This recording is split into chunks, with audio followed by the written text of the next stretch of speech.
My name is Ben Roche. I work with Teagasc as a farm structures specialist, and I have been involved in the area of developing and promoting collaborative farming in Ireland. What I mean by collaborative farming is partnerships, shared farming, contract rearing of replacement heifers, and so on. I think when we look at the history of collaborative farming in Ireland, I think in times past there was people would have been aware of the likes of the thrashing, where farmers came together and voluntarily worked for one another. And there was a social side to that as well as an economic side, and it was to great advantage to the individuals involved. But as time moved on, there was less of that collaboration.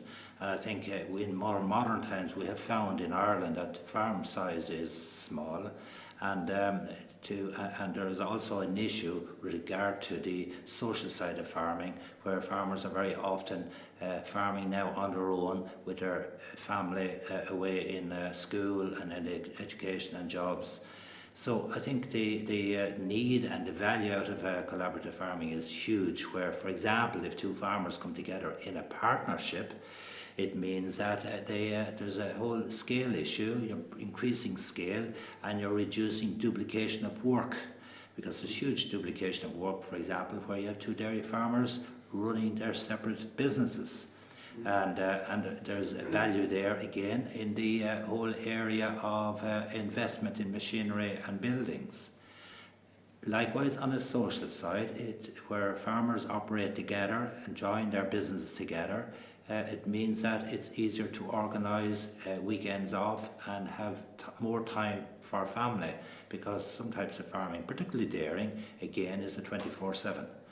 So other areas I think that would interest the likes of dairy farmers and non-dairy farmers are, for example, contract rearing, because with the milk quotas going, there's an opportunity there for farmers to use all of their land for dairy cows, and to have their animals reared on a contract basis.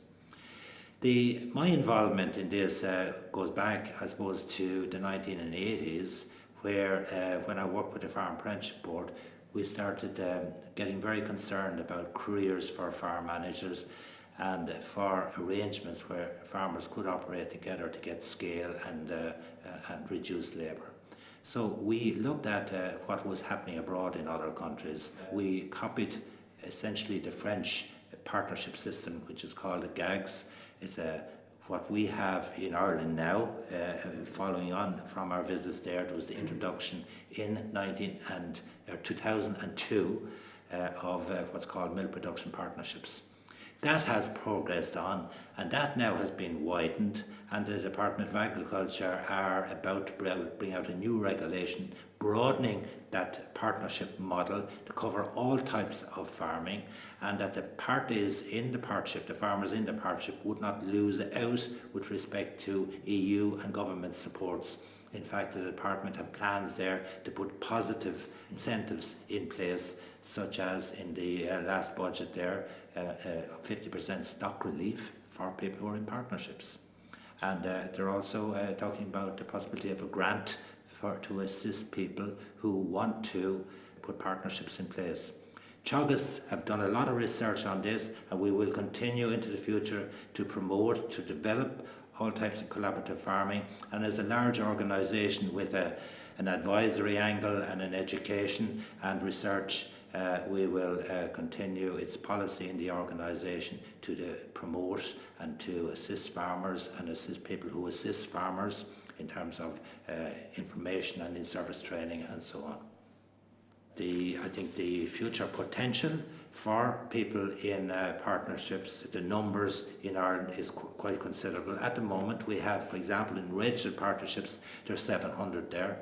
I think if we look at Norway or France as an international norm, I think we could probably have something in the order of at least 10 to 15% of farmers operating in partnership alone. And that's to leave aside the numbers that could be involved in other collaborative arrangements such as contract rearing, share farming or cow leasing and so on. So I think the future in Ireland, particularly the fact that the government are supporting partnerships in such a strong way. Very interestingly, in the last CAP reform, there were special provisions brought in for partnerships for individual treatment, and that's the first time it was ever done at European level, where it is formally in the agreement now, in the European CAP reform agreement, that farmers will be provided for in this manner. So it's over to member states to facilitate that in their national implementation of the regulations.